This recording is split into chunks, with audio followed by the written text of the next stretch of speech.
Bonjour à tous. Lors de ma précédente vidéo sur Coq, j'ai introduit la suite de Fibonacci. L'objectif était d'établir des bases pour la démonstration de la formule de Binet. Initialement, je voulais utiliser la tactique induction pour démontrer la relation de récurrence de Fibonacci, mais je n'en avais pas eu besoin. Revenons sur cette raison, somme toute assez intuitive, et dans la prochaine, on arrivera enfin à parler d'induction. Petit disclaimer, comme dans les vidéos précédentes, mon objectif n'est pas vraiment de prouver tel ou tel théorème, mais bien de montrer divers concepts et tactiques de Coq. C'est pour ça que je vais souvent revenir sur des preuves très courtes et les rallonger. Et même si j'y viendrai un jour, mon but dans cette série n'est pas d'automatiser la génération des preuves, mais de fournir les outils pour comprendre comment démontrer un théorème et pourquoi cette démonstration fonctionne. Revenons donc sur ce qu'on a vu dans la vidéo sur Fibonacci dans le contexte de Coq. On avait ce fixed point et la preuve du théorème suivant. Je me suis concentré dans la précédente vidéo à montrer qu'un simple changement pouvait avoir de gros impacts sur la difficulté de la preuve. Mais pourquoi est-ce que la preuve est si simple dans le cas actuel? Alors, pour ça, revenons sur la technique reflexivity. Je l'avais introduite en disant quelque chose comme on voit qu'on a la même chose à gauche et à droite de l'égalité, donc elle est vérifiée. Implicitement, j'indiquais que membres de gauche et de droite partageaient la même syntaxe. Et c'est le cas le plus immédiat. Si on regarde ce but, évidemment, 2 vaut 2. Jusque-là, on peut s'entendre même si tout n'est pas si simple. Ici, on peut donc prouver notre but par la tactique reflexivity. Regardez l'exemple suivant dans lequel on va comparer 3 sur 5 avec 3 sur 5. Par défaut, le symbole slash, qui est le délimiteur entre donc le numérateur et le dénominateur, n'est pas disponible. C'est pourquoi il va falloir qu'on importe quelques fonctions avec cette commande-là. On peut évidemment le prouver de la même manière que précédemment, puisqu'on a une égalité syntaxique. Est-ce que vous pouvez modifier un de ces chiffres tout en gardant la même preuve? Prenez une seconde pour y réfléchir et mettez en pause si nécessaire. Alors, certes, l'égalité syntaxique implique l'égalité, mais l'inégalité syntaxique n'implique pas forcément l'inégalité. Et donc, on peut modifier notre but sans avoir à modifier notre preuve. En tout cas, dans ce cas. Ici, si vous calculez les membres de l'égalité, vous trouveriez qu'on compare 0,6 à 0,8. Cependant, il est important de garder en tête que les calculs sont réalisés dans le domaine des nombres entiers. Vous vous souvenez? La notion de scope qu'on a vue précédemment? Il est toutefois important de noter que Coq a fait certains choix d'implémentation. On l'a déjà vu pour la soustraction dans NAT, et on va le constater pour la division. Si on divise 3 par 5, le résultat vaut 0. Et si on divise 4 par 5, le résultat vaut 0 aussi. Et comme les deux valent 0, ça justifie notre égalité. Et du coup, ça justifie notre preuve. Comment est-ce que Coq arrive au résultat qu'ils valent 0? Si on exécute cette commande, on constate que slash n'est autre que la fonction natdiv. Donc on utilise respectivement une notation infixe ou une notation préfixe. Notez aussi que Coq fait le choix de considérer que 0 sur 0 vaut 0. En effet, quand on essaye de diviser 1 par 0, quelle que soit la notation, infixe ou préfixe, on constate qu'on a le même résultat 0. Si on regarde natdiv, on constate que c'est une fonction anonyme qui prend deux arguments et qui est implémentée par un match sur y qui est le dénominateur de notre fraction. Dans le cas où y vaut 0, on retourne y. Dans l'autre cas, puisque y est de type nat, on prend l'antécédent de y, qu'on appelle y', et on retourne le résultat de cette expression. La fonction principale est la fonction natDivMod. C'est un fixed point, et avant de regarder ce qu'il fait, le problème des fonctions récursives est de savoir si elles vont conclure. Et le fait qu'elles finissent ou non n'a rien à voir avec la valeur qu'elles retournent. Ici, on a trois cas. Un cas de base et deux cas récursifs. Et pour sortir de notre boucle, il faut atteindre ce cas de base à un moment ou un autre. Si vous regardez les cas récursifs, vous noterez qu'on appelle récursivement divmod avec x', et x' est l'antécédent de x. Autrement dit, x' vaut x-1. Ce qui signifie que, à chaque itération, le premier argument de divmod voit sa valeur décrémentée de 1. Bref, structurellement, le premier argument va forcément atteindre la valeur 0 et le fixed point se terminer. Et c'est le but de struct d'indiquer que c'est justement grâce à cet argument x que Coq va pouvoir prouver que le fixed point termine. Attention, structx n'est pas un argument à passer à l'appel de divmod. En effet, l'appel à divmod se fait avec 4 arguments, entre parenthèses, pas 5. Prenons un exemple en divisant 3 par 5. On a vu que le résultat par cette commande était 0. Sans analyser ce que fait exactement divmod, disons juste qu'il retourne un couple de valeurs q et u, de telle sorte qu'on ait 3 égale 5 fois q plus u. Et dans NaDiv, seul q nous intéresse. Donc on utilise la fonction fst, pour first, qui permet de retourner le premier élément du couple. Ici, on se retrouve donc avec le résultat 0, puisque 3 est égal à 5 fois 0 plus 3. Donc le couple QU vaut 0,3. Et le Q, premier élément du couple, vaut bien 0, comme calculé précédemment. Alors techniquement, first récupère tous les éléments, sauf le dernier. Et seconde récupère uniquement le dernier élément. Pour revenir à notre tactique réflexivité, elle réussit à prouver notre but car elle va simplifier chaque côté de l'égalité et vérifier si les deux côtés sont égaux par définition, en vertu d'un théorème connu sous le nom de Church-Rosser. Mais quels sont les leviers que Reflexivity peut utiliser? Ces leviers sont ce qu'on appelle des réductions. Et justement, le théorème de Church-Rosser exprime que, très grossièrement, si deux expressions sont équivalentes, alors il existe un enchaînement de réductions qui atteint le même résultat. Pour la suite, je vais définir une constante nommée 4 équivaut 4. Puis introduire le mot-clé parameter permettant de définir un paramètre qui, par opposition à une définition, ne prend pas de valeur mais juste un type. Pour visualiser plus facilement l'effet des réductions, je vais activer une option de l'outil qui me permet de visualiser les ajouts mais aussi les suppressions. Pour représenter les différents cas, je vais introduire un but factice. Je vais définir plusieurs variables. Une qui contient une constante, 4, une qui contient un let, j'y reviendrai tout à l'heure, une qui contient une somme, une qui contient un appel à une fonction anonyme, une qui contient un appel à un fixed point, et 3 variantes différentes de match. Niveau tactique, on a l'embarras du choix, et je vais commencer par la tactique CBN qu'on va appliquer à chaque variable définie. CBN signifie Call by Name, et si je devais présenter son fonctionnement, je dirais qu'elle simplifie une expression tout en essayant de la garder lisible par un humain, tout en essayant d'évaluer les expressions internes autant que faire se peut. L'idée sous-jacente, comme l'indique son nom, c'est que les arguments ne sont pas évalués à moins que cela soit nécessaire. Mais j'y reviendrai plus tard. Comme je veux survoler les réductions, je vais appeler CBN suivi d'une de ces réductions. Et on va noter les modifications apportées à nos variables. La première est la réduction bêta, qui va réduire les expressions en éliminant les fonctions anonymes. Ainsi, on constate que la fonction anonyme a été évaluée et vaut 3. De même ici, où l'évaluation a été réalisée et vaut 2. Aucune des autres variables n'a été modifiée. La deuxième est la réduction zeta, qui va éliminer les expressions de type let, in. C'est un mot-clé qui permet de définir une ou plusieurs valeurs, mais uniquement dans le contexte d'une expression spécifique. Par exemple, cette commande va mener à l'évaluation de fib de i, avec i qui vaut 4, bref, fib de 4. On constate qu'aucune des autres variables n'a été modifiée.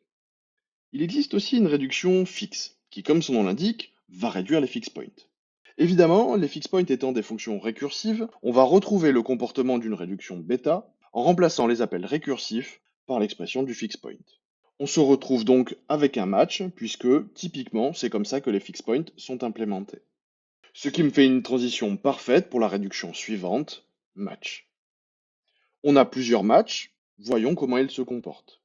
Le match 2 a été réduit, puisque 3 n'est pas 0, donc le cas par défaut est matché, et on retourne true. Par contre, aucun des autres matchs n'a été modifié. Pour le premier match, étant donné que x est un paramètre, et pas une définition, il n'a aucune valeur, et donc on ne peut pas trancher. Pour le match 3, en tant qu'humain, on lit 4, mais on n'a pas autorisé Coq à connaître la valeur de cette constante. Donc, même conséquence que le match précédent. Pour le match contenu dans le fixed point, techniquement on sait que n vaut 5, puisque le fixed point est appelé avec la valeur 5. Mais le fixed point ne sera pas réduit, donc son contenu ne sera pas visible. Et donc, pas de match réduction. Cependant, il y a quelques instants, on a vu que CBN fix faisait apparaître un match. On pourrait donc désormais réduire ce match, via CBN match. Et pour le même raisonnement que précédemment, 5 n'étant pas 0, on se trouve dans le cas successeur, Et si n vaut 5, alors n' vaut 4. Que se passerait-il si on passait à CBN ces deux réductions? Je veux dire en une seule commande.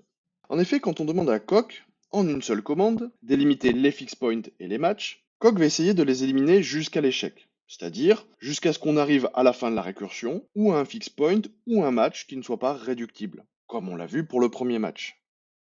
Dans notre cas, en éliminant le match, on a dévoilé un nouvel appel au fixed point, qui contient un match, etc. Jusqu'à ce que le match se fasse sur le cas 0. Et ainsi, on obtient le double de 5, c'est-à-dire 10.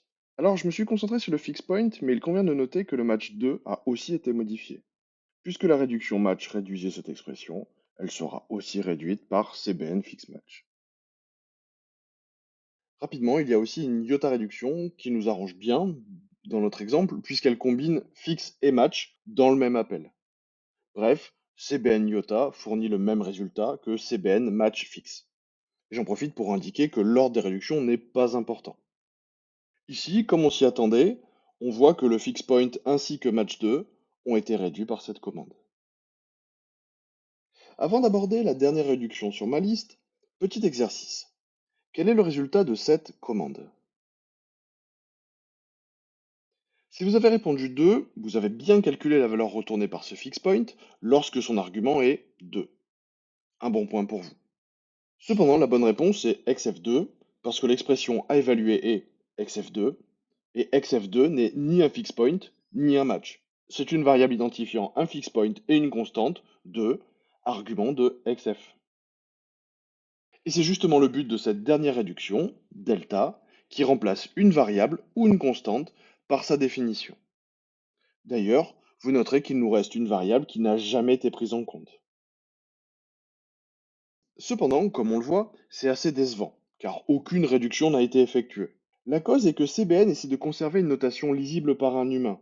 Et dans nos exemples, remplacer les variables par leur valeur ne fait pas avancer le schmilblick. Donc Coq ne le fait pas. Par contre, si on se concentre sur la variable du troisième match, on voit que si on autorise Coq à utiliser la réduction delta, c'est-à-dire à réduire les constantes, il va pouvoir utiliser la définition 4 et remplacer 4 par sa valeur 4. Et ainsi, Coq sera capable de réduire le match, puisqu'il peut désormais trancher entre les deux cas, 0 ou successeur, à condition évidemment qu'on autorise aussi la réduction match, ce qu'on peut faire via la commande suivante. Et on se retrouve bien avec le match intérieur, qui lui est irréductible, comme le match numéro 1. Alors, il nous reste toujours notre élément 1 plus 1, qui lui n'a toujours pas été modifié. Essayez d'imaginer, ou tester directement dans Coq, quels arguments passer à CBN pour réduire cette somme. Pour ce faire, vous allez utiliser la commande eval qui partage le format de la commande let. Souvenez-vous que plus est une notation infixe de natadd. Natadd est donc une constante qui a pour valeur un fixed point implémenté par un match. Utilisons donc la réduction delta sur la constante, la réduction fixe sur le fixed point et la réduction match sur le match. On retrouve sans surprise le résultat attendu.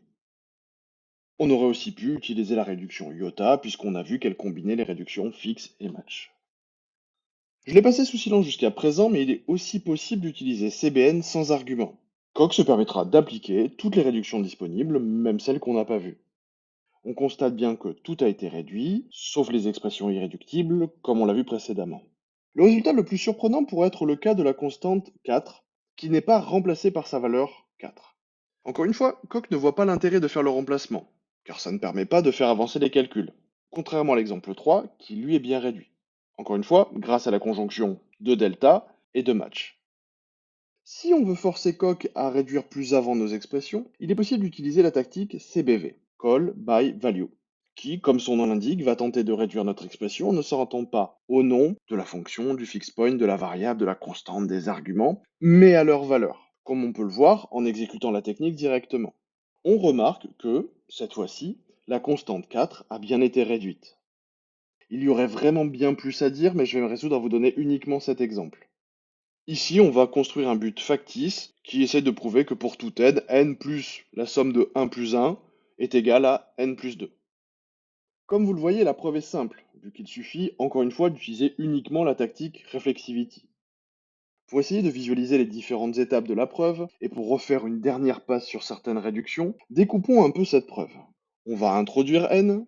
Ensuite, on peut utiliser CBN delta fix match pour obtenir une égalité syntaxique, puisqu'on a plusieurs additions qui sont en fait des appels à un fix point identifiés par la constante natad et implémentés par un match. Et on finit la preuve par réflexivité. Évidemment, CBN tout court aurait suffi, puisque Coq a ainsi toute la latitude d'utiliser les réductions disponibles. Cependant, si vous essayez de comprendre ce qu'il se passe, il est intéressant de décomposer les étapes. Malheureusement, on a vu qu'on ne peut pas toujours décomposer ce CBN en plusieurs appels. En effet, si j'appelle CBN delta, puis CBN fixe, puis CBN match, en fait, je n'ai pas avancé. Cependant, si on remplace les CBN par des CBV, les étapes vont apparaître. Ici, j'aimerais que vous vous demandiez si vous pouvez prévoir comment notre but va être modifié par chaque commande. On n'a pas grand-chose à faire ici, on va juste remplacer les plus, qui représentent natad, par leur expression. Et pour ce faire, on va utiliser CBV delta. Comme on avait trois sommes, on se retrouve avec trois fix points. On va donc utiliser CBV fixe. Un seul des fix points est éliminé, car c'est le seul qui a une valeur concrète, ici 1. De manière surprenante, on trouve que le match du fix point est imbriqué dans une fonction anonyme. L'idée sous-jacente est que CBN ne va pas essayer d'évaluer les arguments, et ne va réduire un fix point que si l'argument fourni est structurellement un des cas du pattern matching du match implémenté dans le dit fix point. Repassons à CBN fixe pour un instant pour visualiser cela. Notez que cette commande ne réduit pas les premiers et troisièmes matchs, car le premier argument n n'est pas clairement 0 ou un des successeurs de 0. Au contraire du deuxième match qui a comme argument 1. Donc Coq va réduire le fix point car il est capable de savoir quel cas du match va correspondre. Et c'est le point central, sans avoir à évaluer les arguments du fix point. Par contre, comme on ne demande pas à Coq de réduire les matchs dans notre commande, le match n'est pas réduit. Revenons à la commande initiale CBV fixe. Pour rappel, un fix point est une fonction récursive. Donc si on cherchait à réduire un fix point sans condition d'arrêt, on entrerait dans une boucle infinie.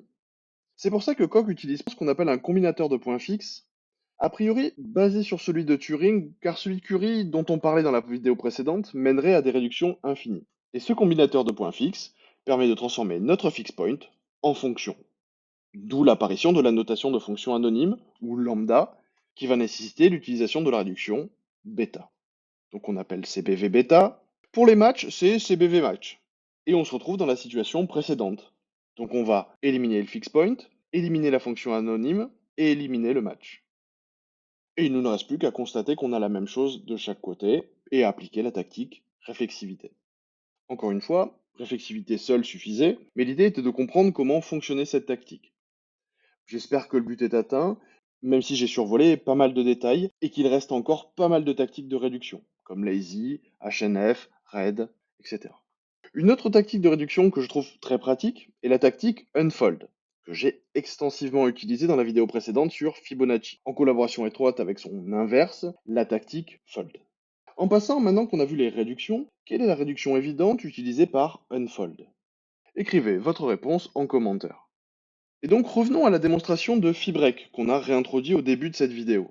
En quelque sorte, via notre fix point fib, on a défini la suite de Fibonacci comme étant fib de 0 égale 0, fib de 1 égale 1, et pour tout entier n supérieur ou égal à 2, fib de n est égal à fib de n-1 plus fib de n-2. Ce qui est équivalent à dire que pour tout n, fib de n plus 2 est égal à fib de n plus 1 plus fib de n. Et fib de n plus 2, c'est fib de SSN. Et fib de n plus 1, c'est fib de SN.